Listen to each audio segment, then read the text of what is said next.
Does your wig flop and you just wish you knew what to do to touch it up quickly and successfully? I'm styled by Chaya G, wig stylist, wig wearer, wig expert, and I'm here to show you today how you could style your own wig in under 5 minutes. Let's get to it.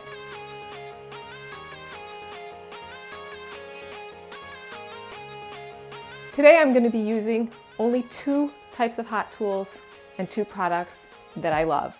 None of these products are sponsored. These are products that I use every day for my clients. I'm going to be using a blow dryer. I'm going to be using a curling iron and the Paul Mitchell root lifter and the Paul Mitchell skinny serum. Everything that I'm using today is linked in the description below, so go ahead and check it out. First thing you're going to want to do is make sure that your wig is fully detangled. And you could watch how in the link in the top of the video box here of my 2 videos of how you can keep your wig tangle free when the knots get very difficult to manage and just on a daily basis. Once your wig is tangle free, I'm going to use a little bit of the Paul Mitchell Skinny Serum just as a heat protectant to keep the hair silky, smooth, and also really nice after the set is finished, that it shouldn't get frizzy or big. Let's put it in.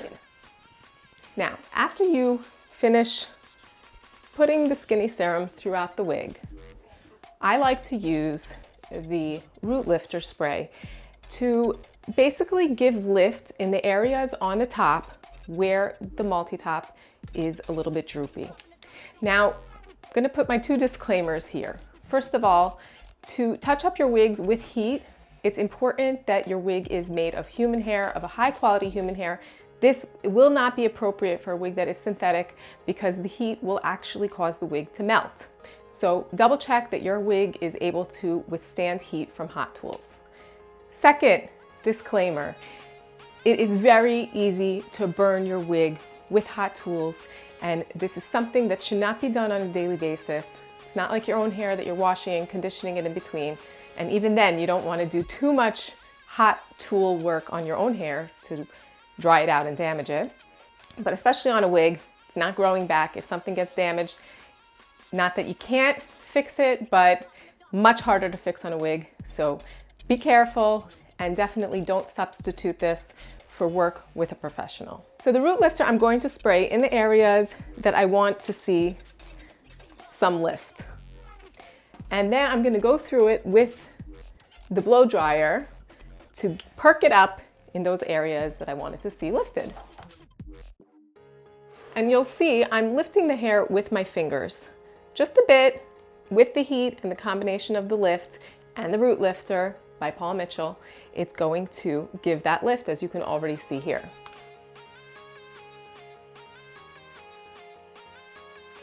Okay, now if you're wondering why I'm looking behind the camera, I actually set up a mirror for the first time. I'm usually doing everything blindly, but today I decided a mirror will be helpful. So the next thing you're going to want to do is take your curling iron. Now I use the 1-inch Conair curling iron. It has an adjustable nozzle for the heat. If you're a beginner, I would definitely recommend start out on a lower heat, even though it won't give you as strong of a hold as a higher heat, but it's much easier to work with and not to compromise the hair. Now, I prefer to use the curling irons that have the barrel that opens and closes. And I do the clamp that opens and closes. And I prefer this over a wand because I feel like it gives me more control over the hair. You can still do a wand type of curl with this type of curling iron if that's your preference. But for me, I like to keep the hair inside the clamp because it helps to keep the hair smooth and not get like frizzy at the end. Now, working with this clamp is a little bit more tricky because you need to make sure that you're rolling the curling iron so that it shouldn't cause the clamp to bend against the hair and distort it. The best way to do this, practice, practice, practice. You can even practice on your own hair with the curling iron not hot, just to get the idea of the movement. And once you get it down, it becomes second nature. I'm going to show you how I do it. You can slow it down. You can watch for yourself as many times as you want, and always ask if you need any specific instructions. I'm here to help. So just going to start by clamping taking some pieces, and you see I'm rolling while I'm gently opening the curling iron bit by bit, and you see how quickly I'm working. I'm never holding it on one section more than a second or two, because that is what will actually cause the wig to burn. So just passing it through quickly, and going on to the next piece. You see I'm rolling most of these in the same direction, but if you want more of a look of the curls not all going the same way, you could switch it up. You just need to make sure to enter the hair into the curling iron from the opposite way. Let me know in the comments below if you want me to give you a close-up tutorial of how to actually use this type of curling iron. But today we're just going to do it quickly to show you how you could be touching up your wig really quickly. And you see, I'm also twisting the hair on the way out, which gives it more of a beachy type of look instead of like a big bottle curl. So you can really play with the curling iron in the way that you want and get the curl to behave in the way that you want. There's so many different tricks and styles that you could do, but this is just the most basic. And you see, I'm not even taking every single piece of hair because I don't need it to be done. I just kind of want it to be a little bit more touched up than it was before. And you can even grab some pieces from the back. Let's try that again here. And same thing. Just keep twisting.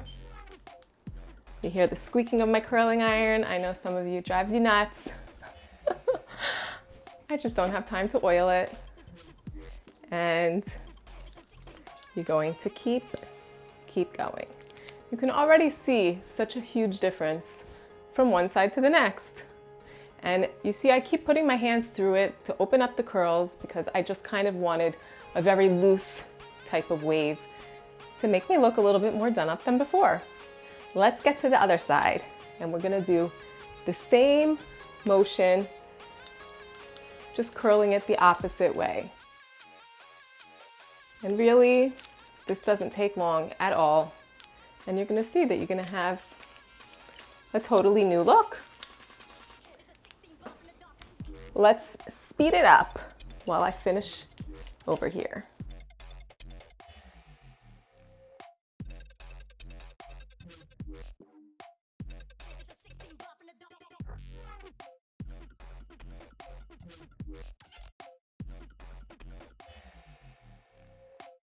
And we're back. That is how you can add curls yourself to your wig to just revamp it a bit so you don't look like everything's drab and hanging. Now, I will tell you, it is super important to make sure that your wig is clean. A dirty wig and hot tools does not mesh. It will end up keeping the dirt in the hair and compressing it with the heat, which is not good for your wig. Other thing is, doing something like this is not going to hold as long as if it's done from scratch, called a reblow. When I'm doing a reblow, meaning I am going through each layer of hair and curling and waving or doing whichever style to each individual piece. And this is something that will hold much longer because it is each hair being addressed and being done very thoroughly. This is just something that can get you out of the house looking good, you feeling like a little bit of a revamp, and you're good to go. Let me know in the comments if you enjoyed this quick tutorial. Let me know what else you would like to see, and don't forget to subscribe and like this video because I have many more to come. I'm here to help my fellow wig wearers to make your wig wearing experience a great one.